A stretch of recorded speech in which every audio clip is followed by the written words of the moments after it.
प्रधानमंत्री की जन जीवन योजना का उद्देश्य हर गांव और हर घर तक स्वच्छ पेयजल पहुंचाना है। लेकिन उत्तर प्रदेश की अमेठी में इस योजना की स्थिति चिंताजनक है।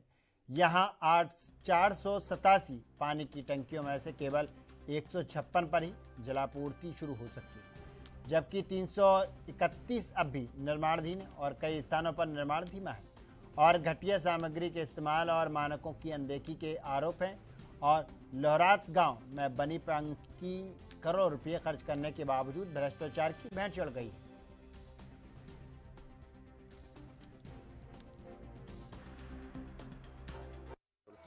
प्रधानमंत्री की अति महत्वाकांक्षी जल जीवन मिशन योजना इस उद्देश्य से शुरू की गई थी कि देश की हर गांव और हर घर तक स्वच्छ और सुरक्षित पेय जानकारी लेंगे। ये बताइए, ये आखिर क्या स्थिति, किस प्रकार की स्थिति यहाँ पे उत्पन्न हुई और कैसे आप देख रहे हैं इसको? भाई साहब, ये बड़े दुख की बात है। यहाँ पर बराबर जो है भ्रष्टाचार चरम पे है और ये ऐसा नहीं है कि भ्रष्टाचार कोई एक व्यक्ति कर रहा है, इसकी बराबर समय समय पर शिकायतें की गई।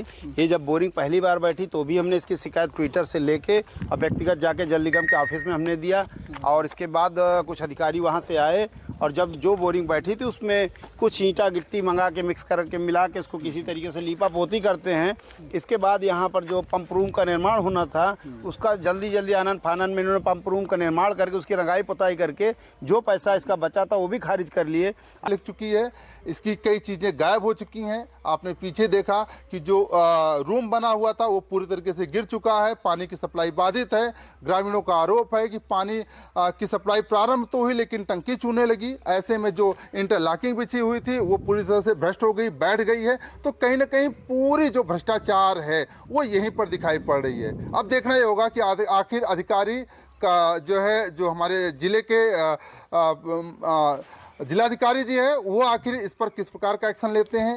हमारे प्रदेश के जो मुख्यमंत्री योगी आदित्यनाथ हैं, उनकी जीरो टॉलरेंस की नीति आखिर इस पर किस प्रकार से प्रभावी होती है, या देश के प्रधानमंत्री इस पर किस प्रकार का एक्शन लेती हैं, ये तो आने वाला समय ही बताएगा। राजकुमार जायसवाल, ANB न्यूज़, अमेठी।